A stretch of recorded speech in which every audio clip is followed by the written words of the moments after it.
Hello, everyone. And I'm delighted and honored to have been invited by the amazing Rupa Dash, founder of World Woman Davos Agenda, to moderate this morning's fireside chat with India's foremost human rights advocate, Shri Bharat Lal, who's the Secretary General of the National Human Rights Commission of India, and who is formerly Director General of the National Centre for Good Governance and the Secretary of Lokpal of India. A very warm welcome, Shri Bharat Lal. Welcome, and do take a seat.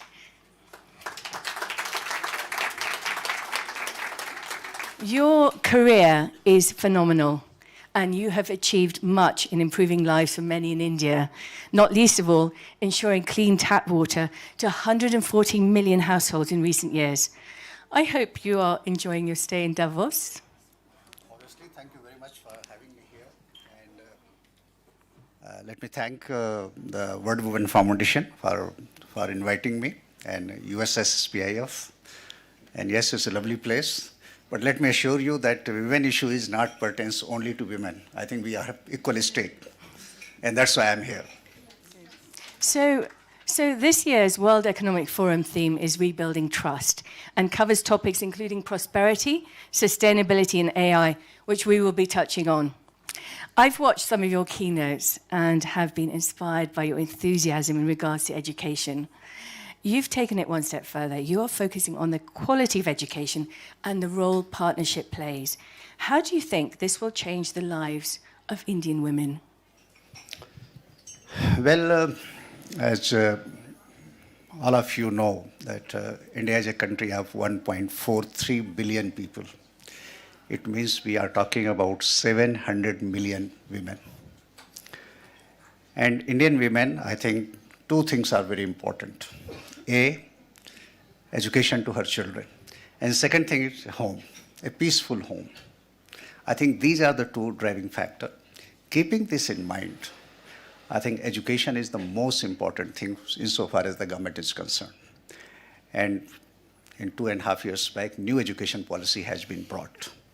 And this new education policy is basically focusing on not only scientific and rational education, but certain values which India brings on the board, which basically a stable society, a very progressive, a very developmental, a very liberal society. And for a country of this size, I think government alone is not, can do all these things.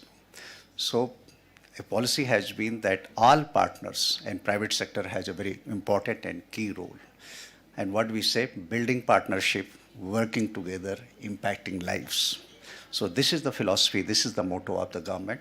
Under new education policy, we invite education institution from India and abroad, private institution, that they should come. And education to poorest of the poor and rich person. It's a universal education and it's guaranteed under our law. So that is the focus, and you'll be happy to note that as a result in last 9-10 years, number of education institutions has doubled. And in fact, premier institutions like Indian Institute of Management or Indian Institute of Technology or All India Institute of Medical Sciences, their number also have been doubled. And the most happiest part is that 43% STEM graduates in India are girls. That's quite an amazing feat, and I do understand that in STEM there is an amazing gender balance, and the world has a lot to learn from that. You talk about building partnership, impacting lives, and I'm coming to prosperity now as well. India has, as you say, the largest population, 17% of the world's inhabitants. How do you foresee India's growth potential in prosperity, especially for women? Let me give one small data to all of you. It might be of some interest. In fact, it took almost 60 years since our independence in 1947, India to become $1 trillion economy. But the next 1 trillion was added in 7 years. In 2014, we became $2 trillion economy. And third trillion was added in 5 years. In 2019, we became $3 trillion economy. And of course, post-COVID, we had certain challenges. And our Prime Minister has very clearly stated that for next 25 years, India has to become, a developed country. What we mean by developed country? That every family should have a decent quality of life, basic facility. And when it comes to prosperity, I think you all know better than me that if we invest in women, if we invest in girls, instead of having one person, one income family, we can have two income. I think it makes sense for all of us. This is the lowest hanging fruit that we are investing on women and girls to enabling environment, skilling, education, safety, security, and above all, basic facilities at home, so that more and more women are able to join workforce. In fact, 2014, only 18% women were in workforce. Today, more than 24. Of course, still is a lot distance has to be traveled, but 24% women now today, have been able to join workforce. So our focus is that create those kind of enabling environment where women are able to join workforce and prosperity is achieved. And that is basically the aim is that if we aim to become less 25 years, $30 trillion economy, I think women has huge role to play in that.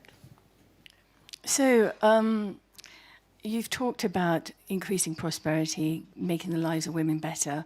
I'd like to focus a little bit more about the fact that we need to, you have to attract more women into the workforce. Could you tell me a little bit more about building the infrastructure and how you can get women, especially from the rural parts, engaged? Because 25% female engagement in the workforce means that there's still a lot more to be done. Well, as I said that, of course, we have traveled this distance from 16% to 24%, but it's not sufficient.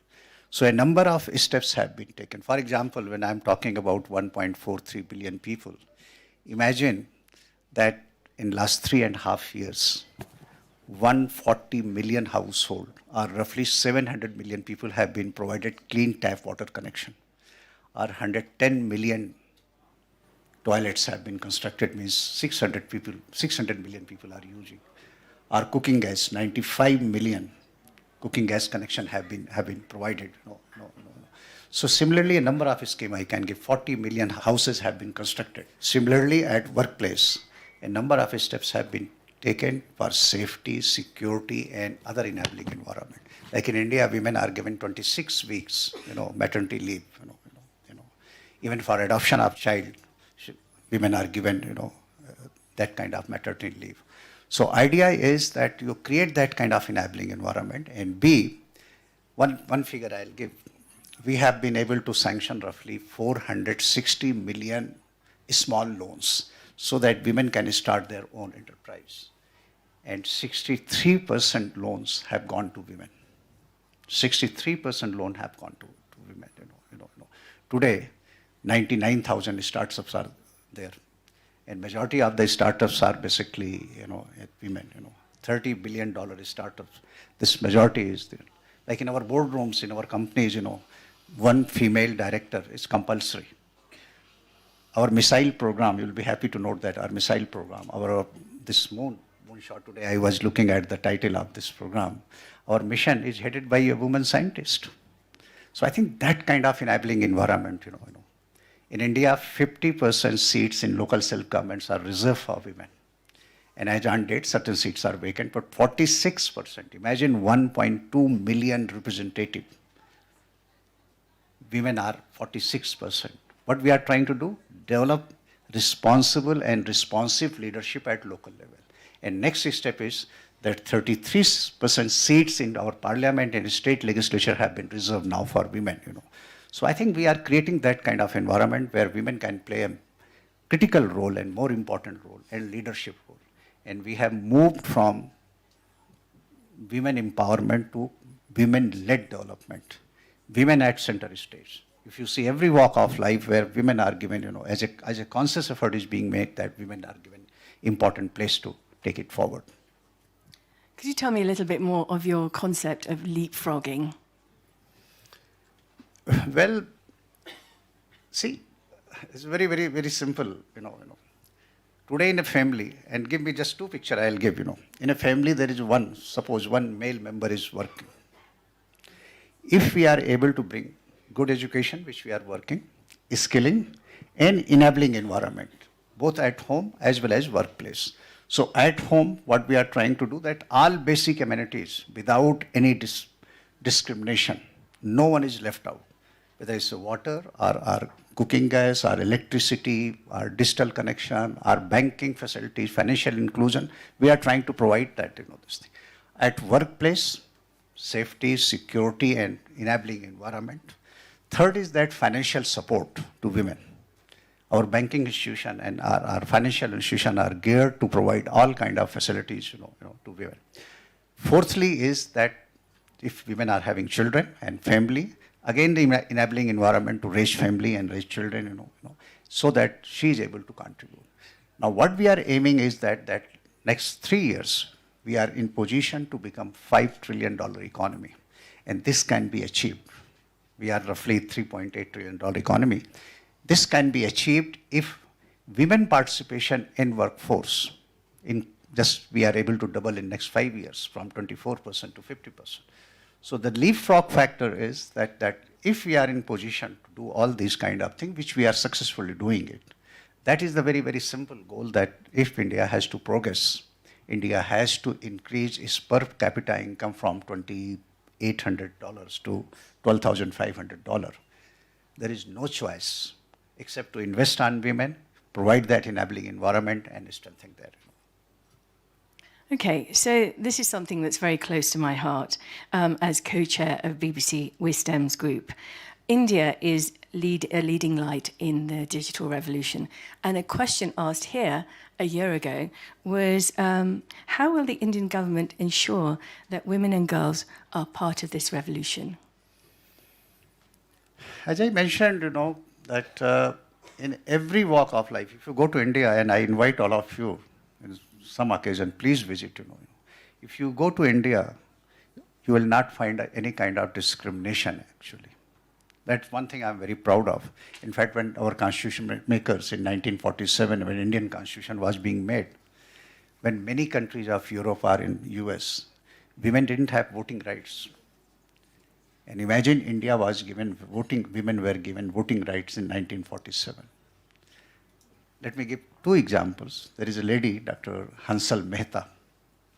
In 1948, when the Universal Declaration of Human Rights is being drafted, it was Hansal Mehta who brought this phrase, all human beings are equal rather than only all men are equal.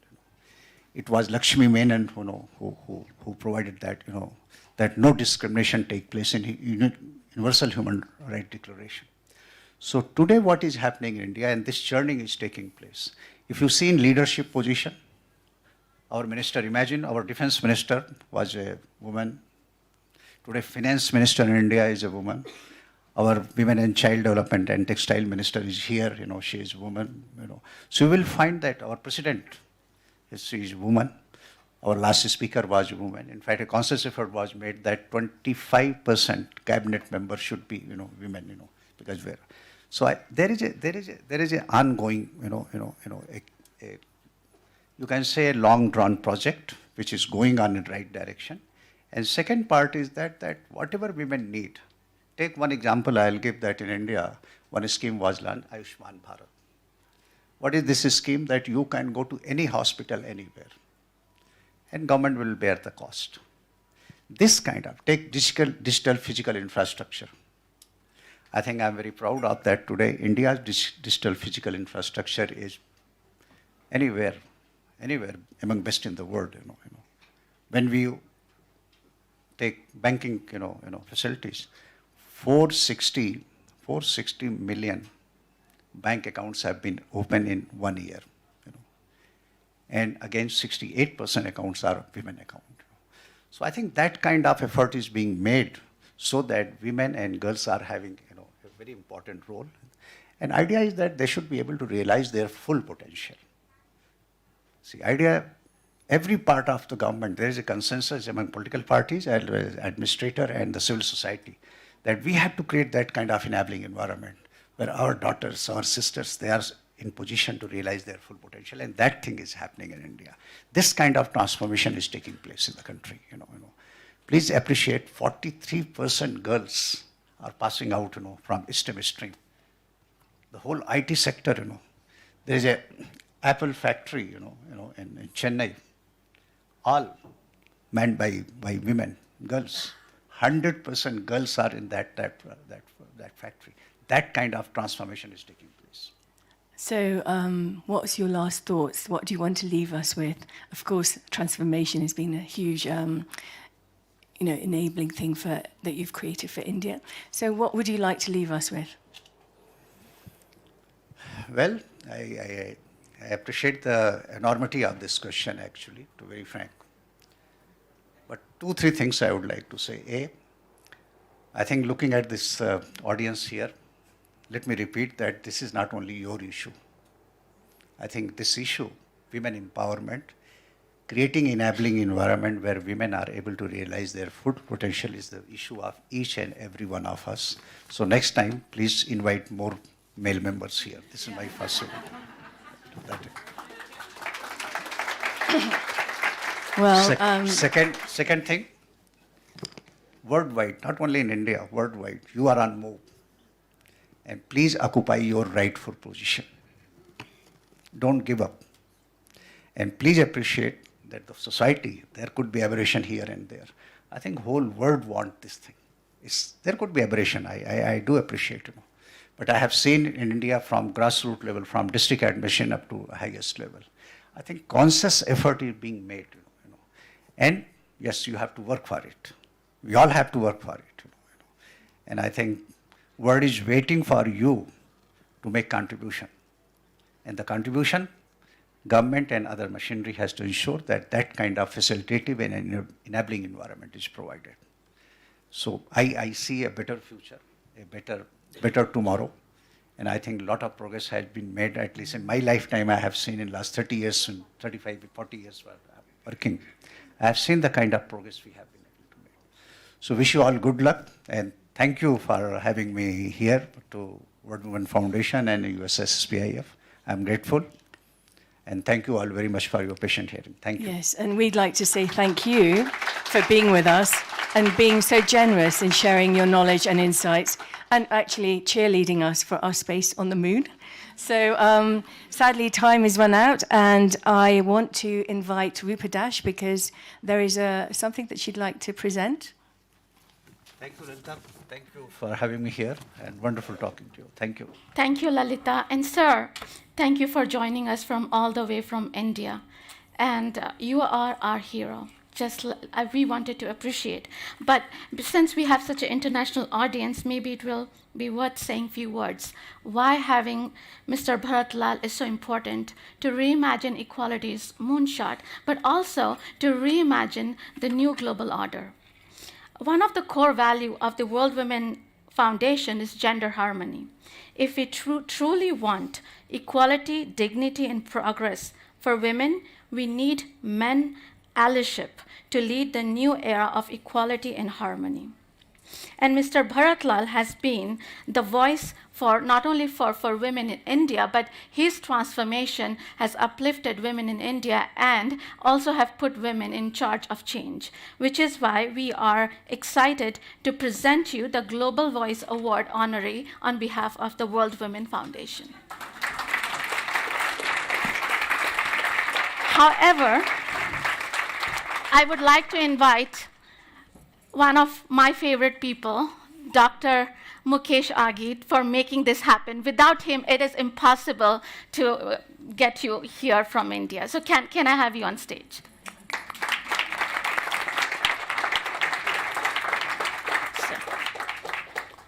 Is Asha also, one of the fierce voices from India, and Asha Motwani from the Asha Motwani Jadeja Foundation. Welcome. Glad you made it.